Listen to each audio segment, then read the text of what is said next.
ആ മനസ്സിലുള്ള ദൃഢവിശ്വാസത്തിൻ്റെ മുകളിൽ അവർ ആ പ്രൊജക്റ്റുമായിട്ട് കണ്ടിന്യൂ ചെയ്യണം. ഒരു 1.5 വർഷം കഴിയുമ്പോൾ ടീമിലുള്ള പലരുടെയും പ്രതീക്ഷകൾ, ഹോപ്പ് ഇല്ലാതാവും. അവർ വിട്ടുപോകുന്നു. ഇവരെന്നിട്ടും പ്രൊജക്റ്റ് തുടരുകയാണ്. ഒരു 2 വർഷം കൂടി കഴിയുമ്പോൾ ടീമിന് ശമ്പളം കൊടുക്കാൻ കാശില്ലാതായി. ആഭരണം പണയം വെക്കുന്നു, വീട് തന്നെ പണയം വെക്കുന്നു. എന്നിട്ടും പ്രൊജക്റ്റ് മുന്നോട്ട് കൊണ്ടുപോകുന്നു. ഈ കഥയിലെ ഭർത്താവ് അശ്വിൻ കുമാർ ആണ് ഡയറക്ടർ. അദ്ദേഹത്തിൻ്റെ പ്രൊഡ്യൂസറാണെങ്കിലോ ഭാര്യ ശില്പ ധവാൻ. ഇപ്പോൾ ഓൾമോസ്റ്റ് ഈ വീഡിയോ ഞാൻ ഉണ്ടാക്കുമ്പോൾ 1 മാസം തികയാൻ പോവുകയാണ്.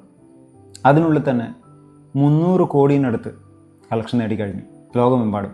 5 ഭാഷയിലാണ് ഇന്ത്യയിൽ ഇത് റിലീസ് ചെയ്തത്: ഹിന്ദി, തമിഴ്, തെലുഗു, മലയാളം, കന്നഡ. ബട്ട് കേരളത്തിലാണെങ്കിൽ ആകെ ഒരു 10 സ്ക്രീൻസ് ഇങ്ങനെ അതിന് കിട്ടിക്കാണുള്ളൂ. ലോക്കലായിട്ടുള്ള ഒരു തിയേറ്ററിലും സിനിമ റിലീസ് ചെയ്തില്ല. മലയാളത്തിലെ പ്രഗത്ഭരായ ഒരു റിവ്യൂവറും സിനിമ റിവ്യൂ ചെയ്തില്ല. നമ്മുടെ അശ്വൻ കോക്കൊക്കെ എല്ലാ സിനിമയും കീറി മുറിക്കുന്ന ആളാണ്. അദ്ദേഹം പോലും ഈ സിനിമ റിവ്യൂ ചെയ്തില്ല. ചിലപ്പം സിംഹത്തിൻ്റെ തല കിട്ടാത്തതുകൊണ്ടാണെന്നറിയില്ല. നരസിംഹമാണേ നായകൻ.